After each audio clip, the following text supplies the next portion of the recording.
Shalom. Hmm.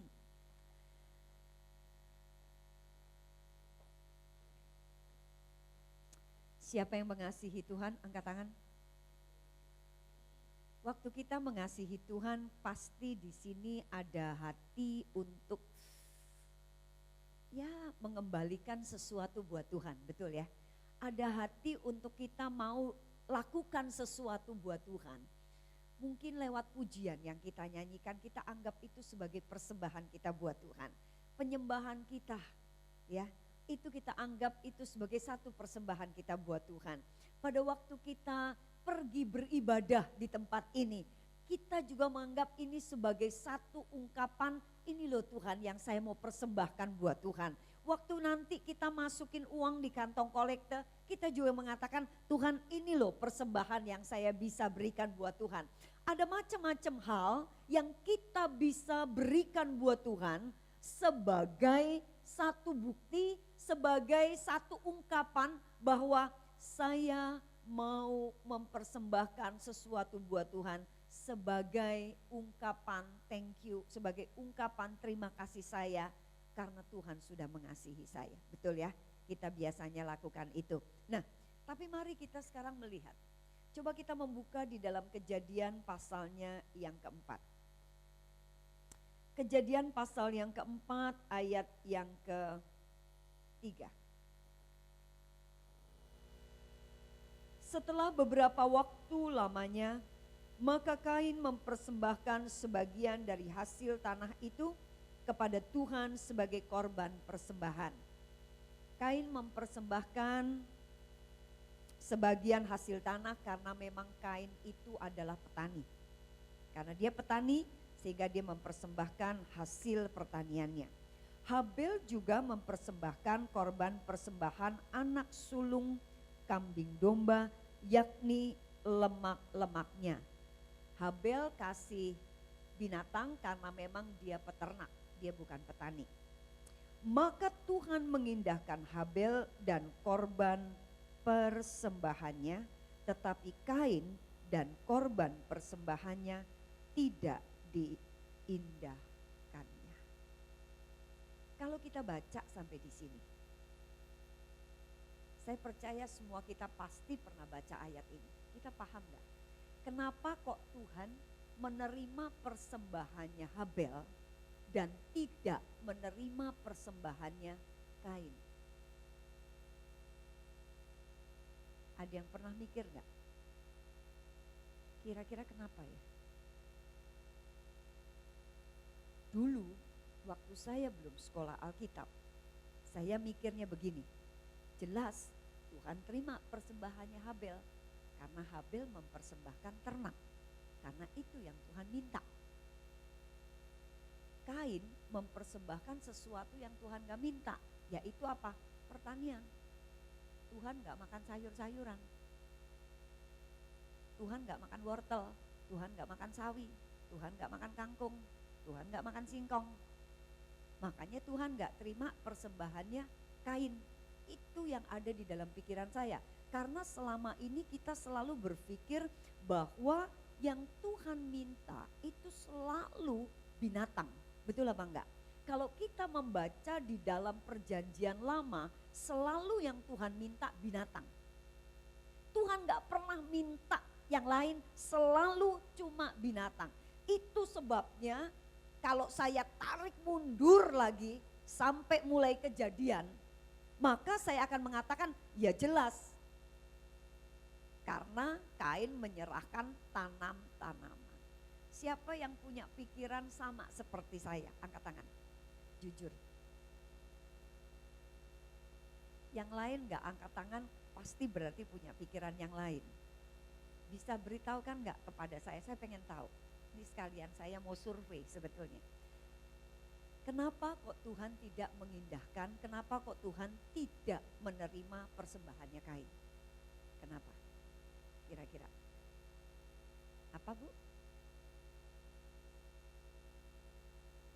Kain tidak mempersembahkan dengan hati.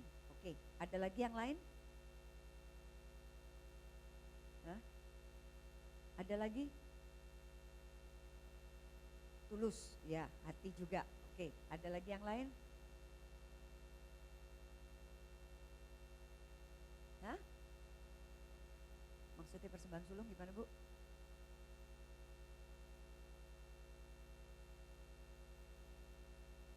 Iya, berarti binatang juga Bu, berarti Ibu sama saya, kayak binatang juga, berarti karena Kain tidak mempersembahkan binatang, begitu, ya. Ya, kalau tanamannya tuh tanaman yang pertama lah Bu, itu sulung juga ya Bu ya, bisa juga itu diberikan buat Tuhan. Nah, kalau kita melihat ya, kenapa kok Tuhan menerima persembahannya Habel dan Tuhan tidak menerima persembahannya Kain? Yuk kita buka di dalam Ibrani pasalnya yang ke-11. Ibrani pasalnya yang ke-11 ayatnya yang ke-4. Ibrani 11 ayat 4. Karena iman Habel telah mempersembahkan kepada Allah korban yang lebih baik daripada korban Kain. Di sini dikatakan bahwa karena iman Tuhan menerima persembahannya Habel, karena Habel waktu mempersembahkan ternaknya itu dia mempersembahkannya dengan iman. Tetapi Kain tidak mempersembahkan apa yang dipersembahkan kepada Tuhan dengan iman. Dari sini kita melihat bahwa yang Tuhan terima itu bukan bicara soal tanaman atau binatang, tetapi yang Tuhan lihat adalah apakah kita mempersembahkan ini dengan iman. Tadi ibu bapak ngomong betul, iman yang seperti apa yang sedang dipersembahkan. Dari mana kita tahu kok Kain tidak mempersembahkan itu dengan iman yang benar? Kalau kita membaca lagi pasal yang keempat, lanjut lagi tadi ayat keempat, Habel mempersembahkan korban persembahan dari anak sulung kambing domanya, yakni lemak-lemaknya. Maka Tuhan mengindahkan Habel dan korban persembahannya, tetapi Kain dan korban persembahannya tidak diindahkannya. Lalu hati Kain menjadi sangat panas dan mukanya muram. Kita lihat ayatnya yang ke-9. Firman Tuhan kepada Kain, di mana Habel adikmu itu? Tuhan sebetulnya tahu kalau adiknya itu sudah dibunuh, tapi Tuhan nanya, di mana Habel adikmu itu? Jawabnya, aku tidak tahu. Apakah aku penjaga adikku? Nah, dari sini kita bisa lihat Kain itu punya satu iman yang memandang Tuhan. Tuhan itu bukanlah sosok Tuhan yang harus dihormati, yang harus ditakuti, yang harus disembah, yang harus diagungkan, yang harus enggak. Imannya Kain itu waktu lihat itu Tuhan itu cuma sesuatu yang ya begitu aja. Mari kita lihat, pada waktu dia gak diterima persembahannya, dia mulai marah, hatinya mulai panas. Itu menunjukkan Kain punya sikap hidup yang jelek. Karena sikap hidupnya jelek, maka apa? Maka pasti persembahannya juga gak bagus. Kok dia berani ya sama Tuhan marah? Apa yang dia anggap? Kadangkala kita sama pimpinan kita aja gak berani loh marah. Takut karena dia bos kita. Ini Tuhan, kok Kain berani marah? Sampai Tuhan harus tanya, Kain kok mukamu muram? Itu kelihatan betul. Kita nih sejengkel-jengkelnya kita sama orang, kita ini masih setel muka yang enak deh. Walaupun sini ini udah menggelora luar biasa, tapi setel muka masih setel muka.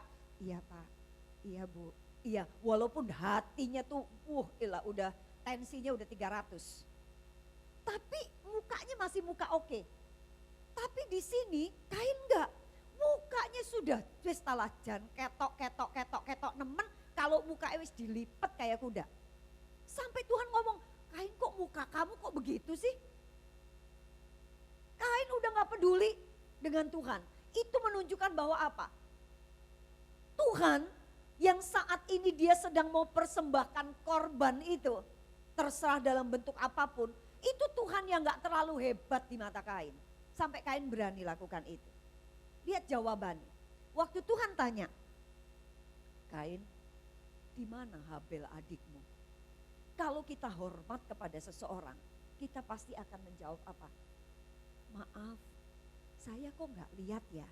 Sebentar ya, apa perlu dicari? Mestinya kan begitu, betul gak? Jawabannya sopan. Tapi kita lihat Kain jawabannya apa? Aku gak tahu. Kayak tanda seru loh. Aku gak tahu. Aduh, bayangin ya.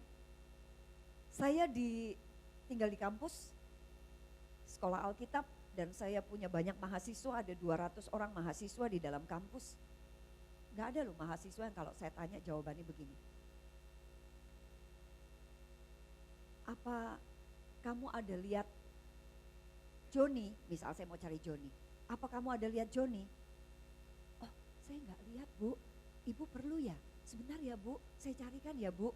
Pasti sopan. Kamu mau kemana? Saya mau ke depan Bu.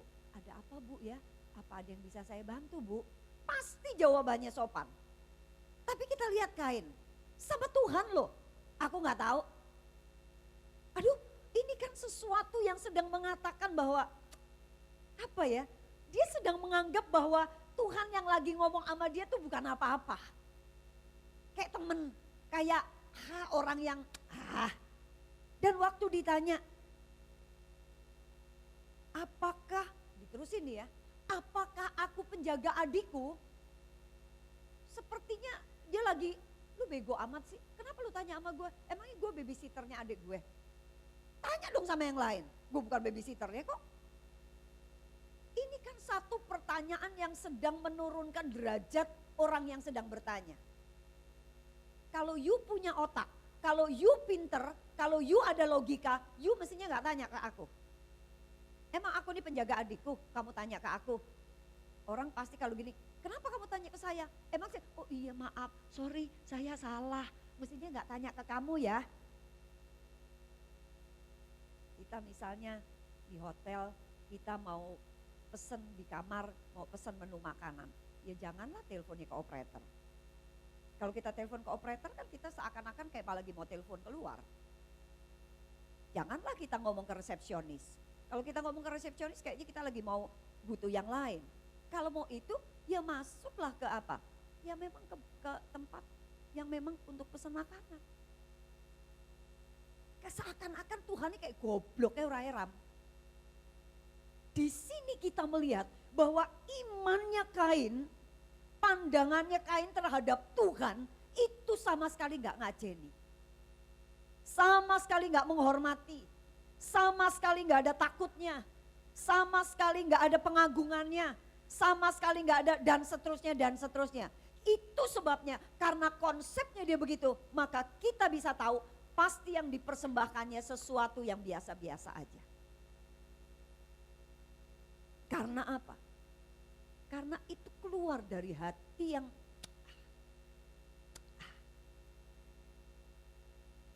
bisa paham di sini ya. Kenapa kok Tuhan tidak terima persembahannya Kain? Karena Kain mempersembahkannya dengan konsep kepada Tuhannya itu salah. Itu sebabnya apapun yang dia beri, Tuhan tidak pernah akan terima. Coba kita lihat Ananias dan Safira. Kita tahu ceritanya Ananias dan Safira. Ananias dan Safira itu dia jual tanah. Pada waktu dia jual tanah, kemudian seharusnya hasil penjualannya semuanya diserahkan waktu itu. Tetapi dia tidak menyerahkan seluruh hasil penjualannya, tapi cuma sebagian. Bicara soal jual tanah, itu bicara soal duit gede, itu bukan duit kecil. kalaupun cuma sebagiannya, let's say misalnya 10% aja dari penjualannya, itu tetap duit gede karena ini jual tanah, bukan jual pisang goreng. Itu mestinya udah gede. Tapi apa yang dilihat Tuhan? Ananias persembahannya gak diterima, malah dia mati akhirnya dengan Safira. Karena apa? Karena dia waktu mempersembahkannya ini dengan apa? Dengan konsep yang salah. Konsep yang dia pikir Tuhan ini buat apa kasih semua? Tuhan tuh tidak terlalu berharga untuk diserahkan semua yang kita miliki. Allah cuma Tuhan. Emangnya dia tahu kalau kita bohongin? Emangnya dia tahu kalau sebetulnya penjualan kita segini terus kita ngomongnya segini? Emangnya dia tahu? Ini kan satu konsep yang salah mengenai Tuhan. Ini satu konsep yang sedang mengatakan, Tuhan tuh biasa-biasa aja. Itu sebabnya gak diterima. Tapi mari kita lihat siapa namanya, Sakeus. Anggaplah itu Sakeus. Sakeus, dia mengatakan bahwa Tuhan, separuh dari hartaku aku mau serahkan buat orang-orang miskin. Tuhan terima. Yang menjadi persoalan adalah apa? Bukan separohnya. Tetapi yang menjadi persoalan adalah apa? Persoalannya adalah waktu itu sudah betul-betul taruh iman kepada Tuhan. Bicara soal menyerahkan separuh dari aset. Itu bicara kerja orang berapa tahun. Kita tahu Sakeus tidak pernah peduli orang ngomong apa mengenai dia. Bodoh, gue gak mau pikirin. Lu mau bilang gue cukai kek, lu mau bilang gue ini pendosa kek, lu mau bilang gue ini yang aku lakukan ini gak berkenan di hadapan Tuhan kek, mau apa, bodoh amat emang gue pikirin. Yang penting gue gak minta makan sama lu. Gue diterima Tuhan gak diterima, bodoh amat, yang penting gue bisa makan. Gue punya rumah gede, lu mau apa, ayo. Dia gak peduli sama Tuhan. Dia gak peduli sama omongan orang. Pokoknya apa yang aku pikir itu yang aku lakukan. Tapi setelah dia berjumpa dengan Tuhan, dia betul-betul tidak menaruh hidupnya kepada uang yang waktu itu ditaruh segala-galanya di atas dari apapun. Ya kita tahu, Sakeus gak disukai orang. Dia gak peduli gak disukai orang. Yang penting gue lebih kaya dari lo. Itu dia Sakeus. Nah, tapi setelah terima Tuhan, dia serahkan. Karena apa? Dia tidak lagi mau menggantungkan hidupnya kepada apa? Kepada uang. Tetapi dia gantungkan hidupnya kepada imannya kepada Tuhan. Dia percaya bahwa Tuhan itu pasti adalah Tuhan yang mencukupi dia. Dia percaya bahwa Tuhannya pasti pelihara. Dan dia katakan kalau sampai aku nih curang tak kembaliin 3. Itu berarti setelah itu pasti Sakeus tidak menjalankan tugasnya sama seperti dulu lagi. Ini menunjukkan karena apa? Dia sekarang hidupnya beriman kepada Tuhan. Beriman kepada Tuhan. Lihat Maria. Pada waktu Maria memberikan kepada Tuhan, mengurapi Tuhan dengan minyak narwastu. Itu bicara soal apa? Itu bicara soal minyak yang nilainya 1 tahun orang kerja. Ini bukan masalah nilai jumlahnya, tetapi itu yang keluar dari diri Maria karena apa? Maria melihat bahwa sosok yang mau dia kasih minyak wangi itu adalah sosok yang raja di atas segala raja, Tuhan di atas segala Tuhan. Dia adalah orang yang sudah memulihkan kehidupannya. Dia orang yang sudah menyelamatkan hidupnya. Dia adalah orang yang segalanya. Itu sebabnya dia berani menyerahkan segala sesuatunya buat Tuhan. Malah gak cukup. Dia buka kerudungnya. Itu udah gak ada harga dirinya. Perempuan pada waktu itu kalau sampai buka kerudung, itu udah gak ada harga dirinya. Tapi dia berani serahkan itu karena apa? Ada satu iman yang keluar dari hatinya yang sedang mengatakan bahwa apa? Engkau adalah segala-galanya. Aku ini gak ada artinya.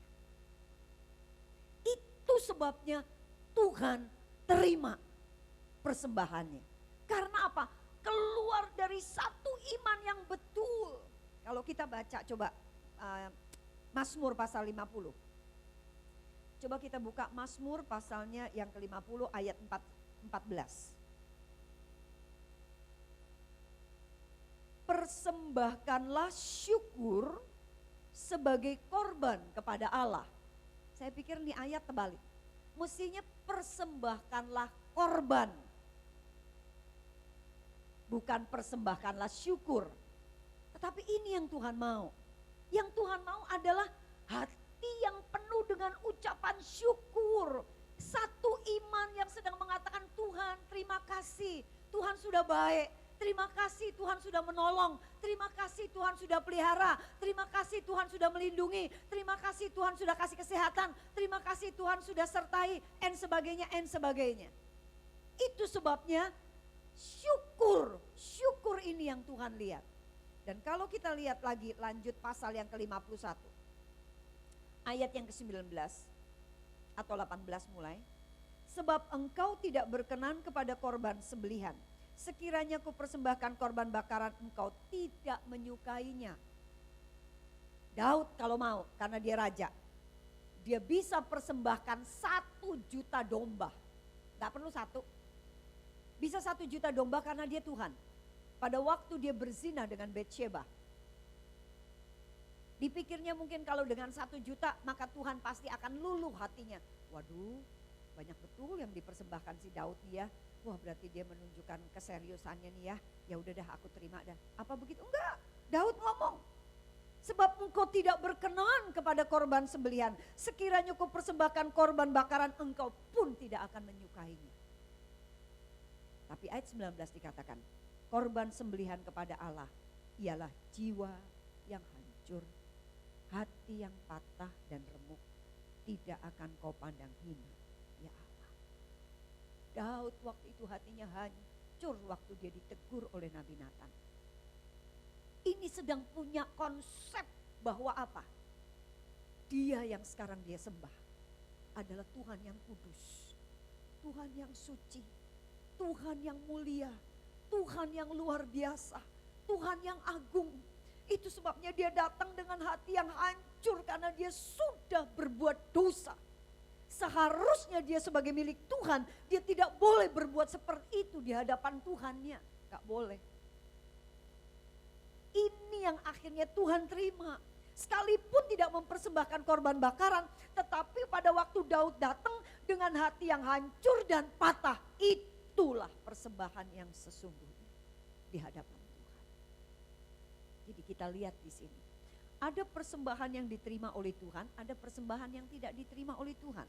Sekarang kita belajar, jangan sampai kita puluhan tahun kita jadi orang Kristen. Jangan sampai kita nih sampai udah tua-tua begini, kita jadi orang Kristen tapi kita nggak ngerti sebetulnya persembahan yang diterima Tuhan yang kayak apa, yang nggak diterima oleh Tuhan kayak apa. Terus kita berpikir bahwa selama ini kita sudah mempersembahkan sesuatu buat Tuhan, padahal sebetulnya nggak diterima oleh Tuhan. Persembahan yang diterima oleh Tuhan adalah persembahan yang keluar, yang berawal, yang didasari oleh iman, konsep yang benar mengenai Tuhan. Bahwa dia adalah Allah yang luar biasa. Dia Allah yang besar, dia Allah yang agung, dia Allah yang layak. Kalau kita memandang Tuhan kita seperti itu, saya yakin kita akan mempersembahkan sesuatu yang terbaik buat dia. Karena apa? Kita sedang berhadapan dengan Tuhan yang luar biasa. Orang kalau mau mempersembahkan pujian buat Tuhan, kalau dia pandang, kita tahu. Saya pernah ikut jadi obade. Pada waktu obade tuh paduan suara untuk 17 Agustusan pada waktu saya masih di Jakarta. 17 Agustus di istana, saya terpilih untuk menjadi anggota paduan suara obade pada waktu itu. Nyanyinya tuh aduh sampai sakit kepala. Karena nyanyi tuh gak boleh dari sini, nyanyi mesti dari perut. Dan pelatihnya tuh tahu, kamu bukan dari perut, ayo dari perut, harus dari perut. Nyanyi tuh sampai aduh keringetan. Nyanyi Indonesia, nyanyi seperti begitu. Itu nyanyi buat negara loh. Itu sopannya luar biasa. Sikap yang begini. Bukan sikap istirahat, tapi sikap begini. Nah sekarang kita sedang mempersembahkan satu pujian buat Tuhan. Kita sedang mempersembahkan satu penyembahan buat Tuhan. Harusnya sikap kita seperti apa? Apakah kita nyanyinya? Haleluya, haleluya, haleluya, haleluya, puji Tuhan. Aduh nih WL bagaimana sih, nyuruh tangan naik lagi. Emangnya orang kagak capek kali, taing disuruh naik doang. Aduh suruh tepuk tangan lagi. Emangnya enggak capek kali, aduh suruh. Kalau kita sedang tahu, kita sedang mempersembahkan ini buat Tuhan, kita pasti mau mempersembahkan yang terbaik buat Dia. Amin. Dengan sikap hati yang betul. Karena kita tahu siapa yang sedang mau kita persembahkan. Tuhan, Raja di atas segala raja. Tuhan di atas segala Tuhan. Dia layak terima segala pujian dan penyembahan kita karena kita adalah umat tebusannya. Kita adalah, Tuhan itu memiliki kita. Kita itu milik Tuhan. Amin. Kita pasti akan mempersembahkan yang terbaik. Sama kayak kita nih dengerin firman. Jangan pandang saya. Tapi ini firman, ini Tuhan yang sedang berfirman. Kalau Tuhan, kita duduk aja udah. Posisinya PW. Tahu ya PW ya. Posisi buena yang karek 10 menit tinggal.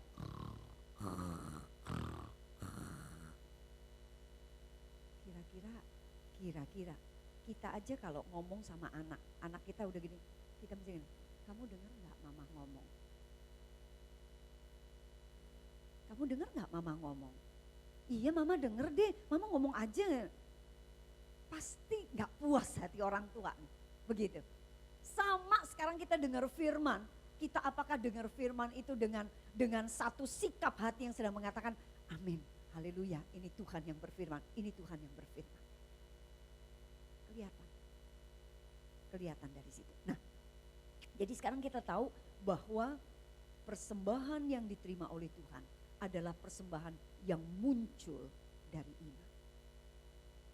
Tuhan tidak melihat persembahannya itu sendiri. Mau hasil pertanian kayak mau apa, Tuhan gak lihat. Mau gede kayak mau kecil, Tuhan gak lihat. Sama sekali Tuhan gak lihat. Kalau kita melihat di dalam Mazmur, atau tadi Mazmur pasal 50 ayat yang 8. Bukan karena korban sembelihanmu aku menghukum engkau. Bukankah korban bakaranmu tetap ada di hadapanku? Jadi maksudnya Tuhan gak peduli mengenai korbannya itu apa. Tuhan gak peduli. Tidak usah aku mengambil lembu dari rumahmu atau kambing jantan dari kandangmu. Sebab punyakulah segala binatang hutan dan beribu-ribu hewan di gunung. Tuhan katakan semua punya Tuhan. Bahkan lebih jelas lagi kalau kita membaca di Mazmur pasal yang ke-24. Coba kalau kita lihat Mazmur 24 ayat yang pertama. Tuhanlah yang empunya bumi serta segala isinya dan dunia serta yang diam di dalamnya. Tuhan yang punya. Berarti apa? Masalahnya bukan besar kecilnya, bukan. Karena itu punya Tuhan. Itu punya Tuhan. Yang Tuhan lihat cuma hati yang pada waktu kita mempersembahkan itu. Hati itu. Kita sedang menganggap Tuhan yang kita mau persembahkan itu apa? Nanti sebentar kita kolekte. Tuhan gak lihat jumlahnya. Tetapi pada waktu kita sedang menganggap Tuhan kita adalah Tuhan yang luar biasa, saya yakin kita juga akan memberikan yang terbaik buat Tuhan. Pasti. Itu sudah otomatis. Nah, kalau kita lihat di sini, Tuhan gak lihat. Nah, ada orang-orang yang gak paham. Ada orang-orang yang dipikir bahwa Tuhan itu pasti akan melihat jumlahnya. Kalau jumlahnya gede pasti diterima. Salah besar. Karena semua milik Tuhan. Tuhan gak milikan. Tuhan gak kebutuhan dengan itu semua, enggak. Tuhan gak matre ngelihat itu semua, enggak. Kita gak nyanyi, Tuhan bilang batu juga bisa diubah oleh Tuhan untuk memuji Dia kok, betul ya? Itu menunjukkan bahwa Tuhan sebetulnya nggak memerlukan itunya. Yang Tuhan perlukan di sini loh, hati yang keluar ini loh. Konsep iman yang benar, siapa Allah itu yang Tuhan sedang melihat. Nah, ada juga berarti sekarang kita lihat ya, bukan berarti orang yang memang mungkin dia suaranya tuh fales-fales gitu ya. Gak usah minder. Karena Tuhan gak lihat itu. Kalau ngelihat WL-nya, aduh suaranya luar biasa. Tuhan pasti berkenan sama persembahannya dia. Kalau saya yang nyanyi pasti Tuhan gak berkenan. Enggak begitu. Sekarang kita tahu bagaimanapun suara kita, mau jeleknya kayak apa, mau paraunya kayak apa. Tapi kalau di sini keluar konsep yang sedang mengatakan Tuhan aku sedang mau mengagungkan, mau meninggikan, mau menyembah Engkau. Tuhan pasti terima. Amin. Bentuknya fales kayak bentuknya gak fales, Tuhan terima. Tuhan tahu kok emang kita gak bisa nyanyi mau diapain. Betul ya. Kalau memang kita ini gak punya uang, kita ngasih sedikit ya, Tuhan juga tahu. Kalau itu kita tahu janda miskin yang cuma ngasih 2 peser, itu justru diterima. Karena apa? 2 peser yang dia kasih itu seluruh yang dia miliki. Tapi orang kaya ngasihnya jauh lebih gede. Mungkin ngasih 1 juta. Tapi masalahnya dia ngasih 1 juta dari triliun yang dia punya. Yang gak kepake pada akhirnya. Jadi kita lihat mengenai hal ini. Nah ada juga orang yang sama Tuhan kan lihat imannya, motivasinya nih ya, hatinya. Ada orang yang sama Tuhan tuh bisnis. Sistemnya bisnis. Kan firman Tuhan bilang, tabur maka engkau akan menuai. Tabur dalam Tuhan kau akan menuai 10 kali lipat, 30 kali lipat, 100 kali lipat. Enak juga nih kalau gue masukin di BCA, deposito aja paling cuma berapa persen. Gue masukin di gereja katanya 10 kali lipat. Mana ada yang namanya ngasih deposit tapi bunganya 10 kali lipat. Ono. Paling mahal wis talah. Rentenir aja paling mahal, sebulan paling piro persen. Yang enggak berperi kemanusiaan tuh sampai 5%. Rata-rata cuma 2%. 1,5-2%. Ini loh 10 kali lipat. Weh kapan lagi bisnis yang kayak begini. Akhirnya bisnis mbak Tuhan. Nah ini yang salah. Tabur tuai. Pikirnya dengan begini. Nih ya Tuhan eling-eling ngono ya. Dino iki Tuhan tak kei sakmene ya Tuhan ya. Ingat ya Tuhan berarti Tuhan mesti balik no loh Tuhan ya. Ingat loh Tuhan, aku sudah jadi WL loh Tuhan. Karena aku sudah jadi WL Tuhan, maka Tuhan mesti berkati aku, usahaku. Ingat Tuhan, aku minggu ketarak-tarak, jane aku turu Tuhan. Tapi tak tangek-tangek no, aku pergi ke gereja eling-eling ono ya Tuhan. Jangan sampai tokoku sepi ya Tuhan. Ini tabur tuai. Ini memberi bukan dengan hati yang sedang mau mempersembahkan sesuatu buat Tuhan. Ini bisnis. Yang begitu Tuhan gak terima. Walaupun Tuhan pasti berkati kita, tetapi motif yang seperti itu Tuhan gak akan terima. Tahu yang namanya money laundry? Tahu ya, cuci uang. Kan lagi ini ya KPK nih lagi rame money laundry. Ada orang-orang yang apa? Saya ini banyak melayani penjara-penjara sampai ke Nusa Kambangan. Itu saya rutin pergi ke Nusa Kambangan sampai penjara yang paling SMS ya. Super maximum security itu tempatnya waktu dulu Tommy di itu ya. Di apa namanya Pasir Putih. Itu namanya Pasir Putih. Itu banyak tuh di situ tuh kelas kakap tuh. Itu yang benar-benar gembong-gembong kelas kakap yang kalau ini datang bisa pakai helikopter. Seperti itu. Mereka money laundry-nya maksudnya begini, datang, Bu, saya rasa emang saya salah nih ya Bu, saya mau persembahkan deh Bu buat Tuhan. Dia pikir kalau dia persembahkan suatu dia misalnya narkoba, dia bandar narkoba, untungnya 1 bulan 100 juta, gue kasih dia buat Tuhan 50 juta. Tapi kan dia mikir gue masih punya 50 juta, dia pikir dengan dia memberi, gue gak 10% loh.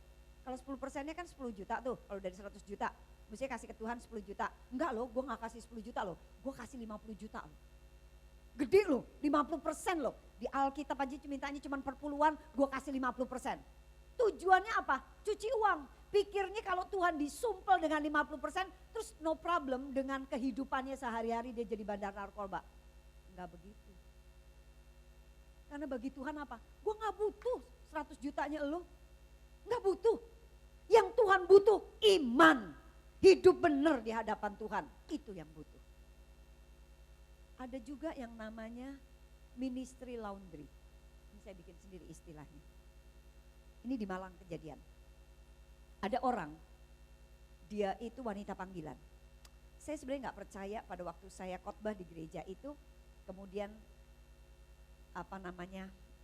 salah satu diaken deketin saya, terus ngomong, bu, ini wanita panggilan loh. Saya bilang, bu jangan ngomong begitu, nggak baik, gosip seperti itu. Loh bu, ini nggak gosip loh bu, ini beneran. Kalau ibu nggak percaya, ini handphonenya. Aduh, saya gregetan juga sama nih orang ya, ini si ibu-ibu pagi-pagi udah ngegosip lagi. Jadi saya coba telepon, saya minta tolong seseorang, laki-laki, nggak mungkin kan perempuan yang nelpon. Saya minta tolong laki-laki, saya suruh telepon. Tiba singkat cerita, bener ini perempuan panggilan. Saya ngumpet di belakang mobil, kita buat appointment, kita buat janjian. Saya ngumpet di belakang mobil, nih cewek bener masuk mobil, begitu masuk mobil saya nongol. Kagetnya setengah mati kalau itu saya. Bu Esther, saya tahu muka dia udah merah, kuning, hijau, hitam tuh, saya tahu. Tapi mau bagaimana lagi, udah ketangkep basah, begitu. Saya langsung suruh cowok itu, kamu keluar sekarang, saya mau ngomong sama dia. Saya ngomong akhirnya dengan dia. Waktu dia bilang, bu tapi bener loh bu, bener bu. Saya ini cuma Senin sampai Jumat bu, Sabtu sama Minggu saya off. Saya mau dibayar berapapun bu, saya kalau Sabtu Minggu itu waktunya saya buat Tuhan. Buset deh, iblis dikasih pikiran kok yo iso. Pikirnya Senin sampai Jumat kotor wis rapopo, tapi Sabtu Minggu dicuci di gereja, itu maksudnya kali ya. Tapi benar, dia komitmen luar biasa Sabtu Minggu. Pernah dicoba, jadi yang diaken gereja ini pernah nyoba dibayar sangat mahal. Dia gak mau terima. Maaf, Sabtu Minggu saya sudah ada yang harus saya lakukan. Dia memang gak ngomong kalau dia pelayanan, tapi sudah ada yang harus saya lakukan, saya tidak bisa. Sabtu Minggu itu dia the whole day, dari pagi sampai sore, sampai malam dia ada di gereja. Itu gereja satu hari 4 kali ibadah, 4 kalinya dia ada. Dan dia menjadi pemimpin pemain tamborin. Dan dia bukan saja ngajarin anak-anak tamborin, tidak loh. Dia yang supply pakaiannya. Dia yang supply tamborinnya, dia yang pokoknya dia ragati kabeh istilah ibaratnya. Dia betul-betul komitmen, pokoknya kalau ini lagi selalu siapa lagi yang mau diajarin, siapa lagi. Benar memang komit, tapi saya bilang gak bisa begitu. Tuhan gak bisa lu sumpel mulutnya dengan yang kayak begitu. Ini namanya ministry laundry, gak ada yang kayak begitu. Jangan salah, karena yang Tuhan melihat adalah hati ini loh. Hati waktu Senin sampai Jumat lo anggap Tuhan apa? Tuhan yang kudus lo anggap apa? Tuhan yang melihat hal-hal yang najis lo anggap apa? Nggak lo anggap kan? Terus Sabtu Minggu ganti channel cetek, langsung channelnya lain lagi. Nggak bisa kayak begitu. Saya mau katakan bahwa gereja yang berhasil itu bukanlah gereja yang dipenuhi oleh orang-orang yang menyumbang besar-besar, oleh orang yang melayani pada waktu Sabtu Minggu, bukan. Gereja yang berhasil adalah gereja yang dipenuhi oleh jemaat-jemaat yang hidupnya benar setiap hari. Karena kalau dia hidupnya benar setiap hari, pada waktu dia datang hari Minggu, dia pasti akan memberikan yang terbaik buat Tuhan. Saya ingat bagaimana pada waktu saya sekolah Alkitab. Aduh, mikirin filsafat, teologi kontemporer, etika itu, aduh udah susah lah.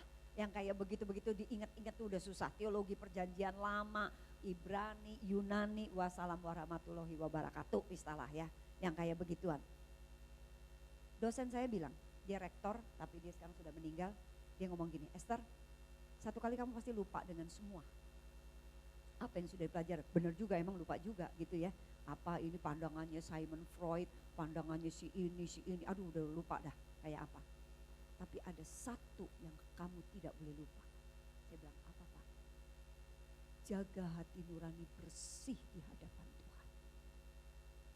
Pada waktu kamu jaga hati nurani bersih setiap hari, setiap saat di hadapan Tuhan, maka kemanapun kamu dikirim, apapun yang kamu lakukan, Tuhan pasti akan buat kamu jadi berhasil. Sampai hari ini pada waktu mau tutup peti, saya ingat betul saya masih samperin itu peti mati. Saya masih pegang itu tangannya dosen saya. Saya katakan kepada Pak Rumkeni, Pak, terima kasih. Betul Pak, pelajaran Bapak mayoritas 60% udah lupa. Tapi satu yang saya gak pernah lupa, jaga hati nurani bersih. Kalau kita semua jaga hati nurani bersih di hadapan Tuhan, maka apapun yang kita lakukan itu di mata Tuhan sebagai satu persembahan yang hidup, korban bakaran yang hidup di hadapan Tuhan. Amin. Tidak usah nunggu sampai hari Minggu. Hari biasa pun kita di kantor, kita di mana, kita di pasar, kita di mana, apapun yang kita lakukan itu sudah menjadi korban bakaran yang indah, yang harum, yang hidup di pemandangan Tuhan. Amin. Mulai dari sekarang yuk, mari kita jaga hati nurani kita bersih di hadapan Tuhan. Kita mau pandang bahwa Dia adalah Allah yang luar biasa. Dia Allah yang layak. Dia Allah yang agung. Dia Allah yang besar. Dia Allah yang mulia. Dia Allah yang dahsyat. Dia Allah yang luar biasa. Dia Allah yang menciptakan kita. Dan Dia layak untuk menerima segala pujian, kehormatan, apapun yang kita miliki buat Dia. Dan pada waktu kita bisa memandang Allah kita yang seperti ini, dan itu keluar dari hati kita yang paling dalam, saya yakin apa yang manusia bisa lihat dalam bentuk mata, semua pasti akan diterima oleh Tuhan. Karena itu muncul dari iman yang benar di hadapan Tuhan.